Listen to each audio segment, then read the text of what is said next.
അദ്ദേഹത്തിന്റെ സുഹൃത്തായ ബെയ്ലിയുടെ അപേക്ഷ പ്രകാരം വീണ്ടും ഒരു പരീക്ഷ കൂടി നടത്തി. ദൈവമാതാവിന്റെ സഹായം അപേക്ഷിച്ച് ഒരിക്കൽ കൂടി പരീക്ഷയ്ക്ക് വിയാനി അണഞ്ഞു. ആ പരീക്ഷയിൽ സ്തുത്യർഹമായ വിധം ഉത്തരം നൽകുവാൻ അദ്ദേഹത്തിന് കഴിഞ്ഞു. അവസാന വിധി കൽപ്പിക്കുവാനുള്ള അധികാരി ജനറൽ ഫാദർ കെർബൻ ആയിരുന്നു. അദ്ദേഹം ചോദിച്ചു, ജോൺ വിയാനി ഭക്തനാണോ?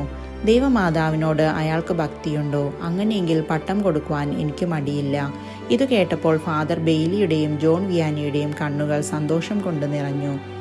പരിശുദ്ധ മറിയത്തെ സ്വന്തം അമ്മയെക്കാൾ സ്നേഹിക്കുന്ന സഭാതനയനാണ് ജോൺ വിയാനി എന്നറിഞ്ഞപ്പോൾ കർദിനാളിന്റെ സ്ഥാനപതിയായ വികാരി ജനറൽ പറഞ്ഞു, ഇയാളിൽ വേണ്ടത് ദൈവം പ്രവർത്തിച്ചുകൊള്ളും. പണ്ഡിതരെക്കാൾ ഭക്തരായ വൈദികരെയാണ് ഇന്നത്തെ സഭയ്ക്ക് കൂടുതൽ ആവശ്യം.